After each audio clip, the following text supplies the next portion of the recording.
Guiding values of the constitution, संविधान के मार्गदर्शक मूल्य। भारत एक गणतंत्र राष्ट्र है और भारत का राष्ट्रपति राष्ट्र का प्रमुख होता है। वह हर 5 साल में चुना जाता है। संविधान में सभी को न्याय की गारंटी देने के प्रावधान लिखे गए हैं। कोई नहीं कर सकता जाति, धर्म और लिंग के आधार पर भेदभाव। जाति, धर्म और लिंग के किसी भी आधार पर सामाजिक असमानताएं सख्त वर्जित हैं। सभी नागरिकों का कल्याण सरकार का मुख्य उद्देश्य है। इसके अलावा सरकार को समाज के वंचित वर्गों पर भी विशेष ध्यान देने की जरूरत है। भारतीय संविधान के महत्वपूर्ण मूल्यों को निम्नलिखित चित्रण में दर्शाया गया है। So these are the values of the Constitution. So first one is liberty. Liberty का मतलब स्वतंत्रता। Second one is equality. Equality means समानता। Third one is fraternity. Fraternity means brotherhood या भाईचारा या बिरादरी। Fourth one is sovereignty. Sovereignty means संप्रभुता। Then socialist. Socialist means Samajwadi. Secular. Secular means धर्मनिरपेक्ष। Democratic. Democratic means लोकतांत्रिक। तो one by one I'll throw light on these values. एक एक कर हम सभी बिंदुओं पर प्रकाश डालेंगे। लिबर्टी. लिबर्टी मीन्स स्वतंत्रता। संविधान प्रत्येक नागरिक को अनेक स्वतंत्रताएं और स्वतंत्रताएं प्रदान करता है। आर्टिकल 19 से 21, 21A और 22 यह स्थापित है कि कोई अनुचित प्रतिबंध नहीं लगाया जा सकता नागरिकों पर उनकी स्वतंत्रता को विनियमित करने के लिए। आर्टिकल 19 के तहत स्वतंत्रता के अधिकार में शामिल है भाषण और अभिव्यक्ति की स्वतंत्रता, संघ बनाने का अधिकार, स्वतंत्र रूप से घूमने का अधिकार, देश के किसी भी हिस्से में निवास करने का अधिकार और किसी भी पेशे व्यवसाय का अभ्यास करने का अधिकार। There is equality. Equality means समानता।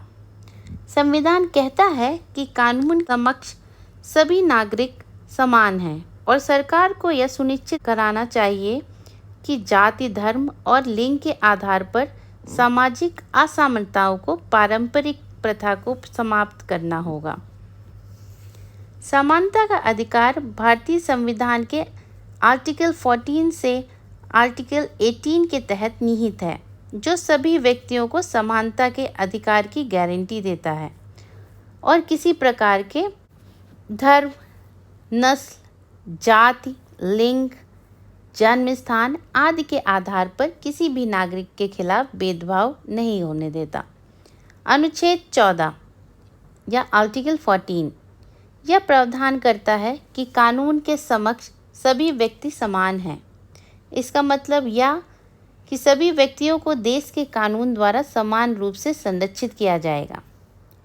आर्टिकल 15 में कहा गया है कि किसी भी नागरिक के साथ उसके आधार पर भेदभाव नहीं किया जा सकता। इसका मतलब धर्म, नस्ल, जाति, लिंग या जन्म स्थान के आधार पर। आर्टिकल 16 अनुच्छेद 16 में कहा गया है कि राज्य रोजगार के मामलों में किसी के साथ भेदभाव नहीं कर सकता। आर्टिकल 17 से अस्पष्टता की प्रथा को समाप्त करता है। यह वह प्रदान करता है व्यक्ति को खेल के मैदानों, होटलों, दुकानों आदि सहित सभी सार्वजनिक स्थानों तक पहुंच प्राप्त है। शोषण के विरुद्ध अधिकार भारत के संविधान के आर्टिकल 23 से 24 के तहत निहित है। यह भारत के प्रत्येक नागरिक को शोषण के खिलाफ मौलिक अधिकार प्रदान करता है। संविधान का अनुच्छेद 23 या आर्टिकल 23 किसी भी प्रकार के जबरन श्रम पर रोक लगाता है और इस प्रावधान का कोई भी उल्लंघन दंडनीय अपराध होता है। अनुच्छेद 24 आर्टिकल 24 यह कहकर बच्चों की सुरक्षा करता है कि 14 वर्ष से कम उम्र के किसी भी बच्चे को किसी कारखाने या खदान या किसी अन्य खतरनाक रोजगार में काम करने के लिए नियोजित नहीं किया जाएगा। फ्रेटर्निटी यानी कि ब्रदरहुड या भाईचारा। सभी भारतीय एक परिवार के सदस्य हैं। कोई छोटा या ऊंचा नहीं है, सभी समान हैं और उनके अधिकार और कर्तव्य समान हैं। Then there is a sovereignty या संप्रभुता। संप्रभुता का मतलब है भारत सरकार आंतरिक और बाहरी कोई भी निर्णय लेने के लिए स्वतंत्र है, यानी कोई भी बाहरी शक्ति इसे निर्देशित नहीं कर सकती है। सोशलिस्ट या समाजवादी।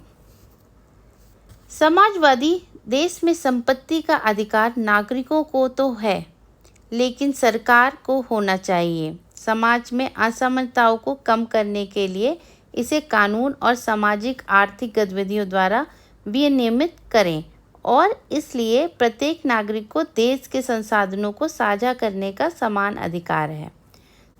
सामाजिक न्याय की अवधारणा को संविधान के 42वें संशोधन द्वारा अपनाया गया था।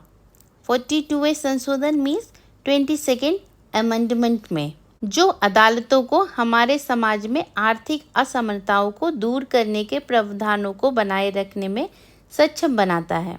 सेकुलर यानी कि धर्मनिरपेक्ष। भारत एक धर्मनिरपेक्ष देश है। सरकार का कोई आधिकारिक धर्म नहीं है। सरकार सभी धर्मों के साथ समान व्यवहार करती है। आर्टिकल 25 से 28 में प्रत्येक नागरिक के लिए धार्मिक स्वतंत्रता का अधिकार प्रदान करता है। यह एक मौलिक अधिकार है, यानी कि एक फंडामेंटल राइट है, जो प्रत्येक व्यक्ति को अपना धार्मिक मान्यताओं और प्रथाओं के अनुसार जीने की स्वतंत्रता देता है, क्योंकि वे इन मान्यताओं की व्याख्या करते हैं। सांस्कृतिक और शैक्षिक अधिकार। आर्टिकल 29 टू आर्टिकल 30 कहते हैं कि सभी अल्पसंख्यक धार्मिक या भाषाई यानी कि लिंग्विस्टिक जिनकी अपनी एक विशिष्ट भाषा, लिपि या संस्कृति है, वे लिपि या संस्कृति निर्धारित अपनी भाषा को संरक्षित और विकसित करने के लिए अपने स्वयं के शैक्षणिक संस्थान स्थापित करें या कर सकते हैं। डेमोक्रेटिक। डेमोक्रेटिक मीन्स लोकतांत्रिक। सरकार की लोकतांत्रिक व्यवस्था कुछ बुनियादी सिद्धांतों के अनुसार चलती है, जिन्हें सामूहिक रूप से कानून का शासन कहा जाता है। सरकार के लोकतांत्रिक स्वरूप में देश के लोगों को समान राजनीतिक अधिकार प्राप्त होते हैं। वे अपने प्रतिनिधियों को चुनना और बदल सकते हैं। वे उन्हें ही जवाबदेही या अकाउंटेबल ठहराते हैं।